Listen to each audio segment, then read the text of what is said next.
దక్షిణ నియోజకవర్గాన్ని మోడల్ నియోజకవర్గంగా తీర్చిదిద్దడమే లక్ష్యంగా పనిచేస్తున్నానని నియోజకవర్గ ఎమ్మెల్యే వంశీకృష్ణ శ్రీనివాస్ అన్నారు.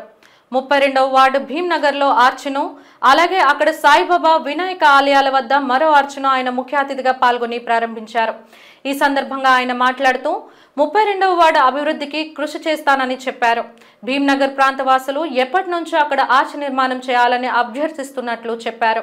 విశాఖ దక్షిణ నియోజకవర్గ జనసేన పార్టీ నాయకులు 32వ వార్డు కార్పొరేటర్ డాక్టర్ కందుల నాగరాజు మాట్లాడుతూ నియోజకవర్గ అభివృద్ధికి కృషి చేస్తున్న ఎమ్మెల్యే వంశీకృష్ణ శ్రీనివాస్ కు కృతజ్ఞతలు తెలియజేస్తున్నట్లు చెప్పారు. ఈ ప్రాంతవాసుల చిరకాల ఆకాంక్షను నెరవేర్చడం పట్ల సంతోషాన్ని వ్యక్తం చేశారు.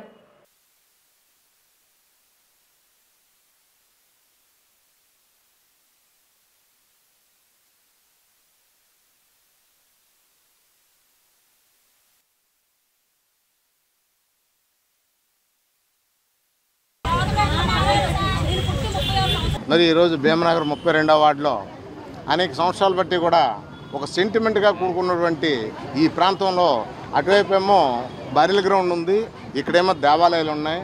వాళ్ళు అనేక సంవత్సరాలు బట్టి ఎన్నో సందర్భాల్లో మరి ప్రతి ఒక్కరిని కూడా వాళ్ళు ఈ ఆర్చీలు అడగడం జరిగింది. ఎవరో కూడా చేయకపోయినప్పుడు కూడా మరి నేను ప్రోత్సహించి నా ప్రోత్సాహంతో ఇక్కడ 2 ఆర్చీలు కూడా అక్కడేమో బాబాసాహెబ్ అంబేద్కర్ గారు, పూలే గారు, అలాగే గౌతమ్ బుద్ధుడు, ఇక్కడ పార్వతీ పరమేశ్వరుడు, వినాయకుడు, సాయిబాబా గారి విగ్రహాలతో మరి 2 ఆర్చీలు కట్టడం జరిగింది.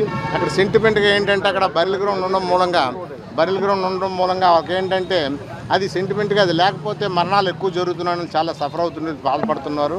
మరి అలాగనే అనేక సందర్భాల్లో మన కరోనా టైంలో కూడా చాలా బాధపడ్డారు. మరి ఇక్కడ ఏంటంటే మనం ఈ 15 లక్షల రూపాయలతో మరి ఈ ఆర్చీలు 2 కూడా కట్టించడం జరిగింది. ఇక్కడ మనకు సపోర్ట్ పూర్తిగా కూడా దక్షిణ నియోజకవర్గ ఎమ్మెల్యే గారు పూర్తి సహాయ సహకారాలతో ఈ కార్యక్రమాలు చేస్తున్నాం. అలాగనే మరి ప్రత్యేకించి ఎక్కడ ఏ సమస్య ఉన్నా వెంటనే కూడా స్పందించి నా వార్డు వరకు ఏ సమస్య లేకుండా నేను చూసుకుంటున్నాను. స్థానిక కార్పొరేటర్ కందుల నాగరాజు గారి ఆధ్వర్యంలో 2 ఆర్చీలు నిర్మించడం జరిగింది. ఏ గ్రామానికైనా మంచిగా ఉండాలన్నా, మంచి జరగాలన్నా అమ్మవారి యొక్క ఆశీస్సులు, దేవుల యొక్క ఆశీస్సులతో ఆ ముఖదారం కట్టుకుంటాం. కాబట్టి ఈ గ్రామ ప్రజల యొక్క కోరిక మేరకు నాగరాజు గారి యొక్క ఆధ్వర్యంలో ఈ కార్యక్రమం జరిగింది. స్థానిక ఎన్డీఏ నాయకులు అలాగే అధికారులు అందరూ పాల్గొన్నారు. ఈ గ్రామంతో పాటు విశాఖపట్నం అందరూ చల్లగా ఉండాలి, ఇచ్చిన ప్రతి మాట నెరవేర్చుకుంటాం. ఒక అద్భుతమైన పరిపాలన జరుగుతూ ఉంది ఎన్డీఏ ఆధ్వర్యంలో.